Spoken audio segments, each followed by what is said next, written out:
Chidera learned a hard rule. If you want to see someone's true character, give them money. In her case, she gave her trust.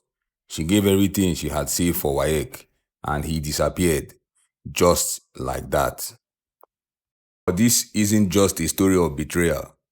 It is the story of how she still became a lawyer against all odds. Her name is Chidera, and this is how she turned her pain into success. Chidera always wanted to become a lawyer, not because of the money. Okay, maybe small, but it was bigger than that. She grew up in a compound where people took advantage of others every day. Landlord versus tenant, auntie versus apprentice, neighbors fighting over fence space. One day, a lawyer came into her street, wore a suit under hot sun, and defended an old widow everyone had been bullying. Just like that, the widow got her house back. From that day, Chidera knew what she wanted to be. So she started planning, saving. Mama did not have much. She was frying puff-puff by the roadside. Papa had disappeared since Chidera was in primary 5. After school, Chidera sold pure water and washed people's clothes on weekends. She saved every naira, all for her WAEC. His name was Uncle Sonny. Tall, dark, always wore shades like he was in the FBI. He was charming. He wasn't really her uncle, just Mama's childhood friend from their village. He used to bring bread and sardine when he visited. Everybody trusted him. So did she. When she finally counted 27,300 naira, the exact amount for WAEC and NECO registration, Mama said, "Give it to Uncle Sonny. He dey register people for his church. You go follow." Chidera's heart skipped with joy. She put the money in a brown envelope, wrote her name on it, underlined it twice like she was submitting it to God, and gave it to Uncle Sonny with 2 hands. He smiled, gave her a side hug and said, "Barrister Chidera, we go celebrate soon." 1 week passed.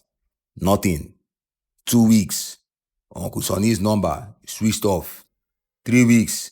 His house empty. Gone. Like he vanished into thin air.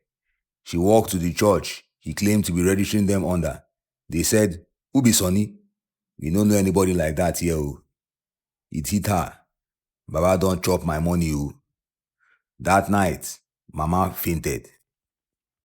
Chidera didn't cry. She sat in the dark and stared at her exercise book, the one where she had written in blue biro, "I must pass WAEC 2023. School was closing.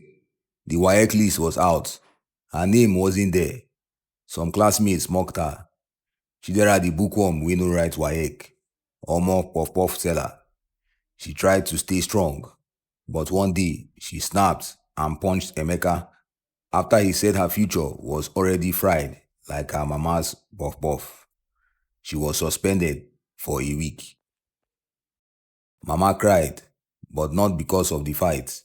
She held Chidera's hand and said, "My daughter, don't let life break your spirit. If you still want to be a lawyer, we go start again."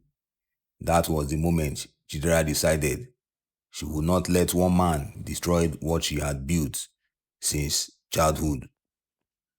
She started selling again, this time with fire in her bones. She woke at 4 a.m. to help Mama fry puff-puff.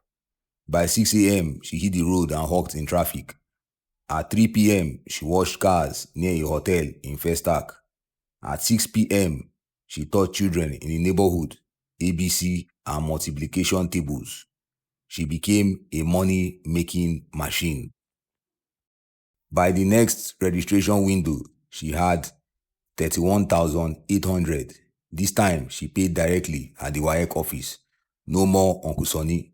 She wrote WAEC and wrote it like her life depended on it, because it did.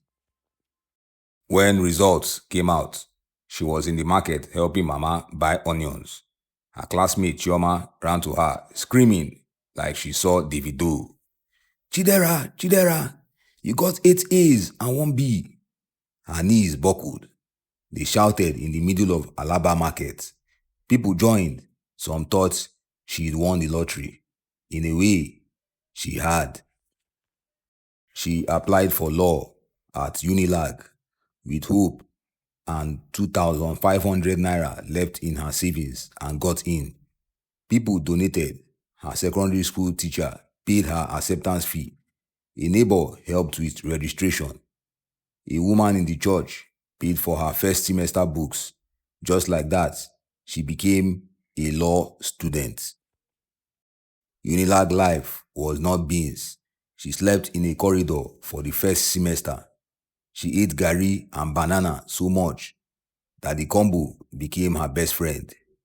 She read in the library till 2 a.m. because there was no light in her off-campus shack, but she never missed a class or test. She sat in front, took notes, like her pen had destiny in it.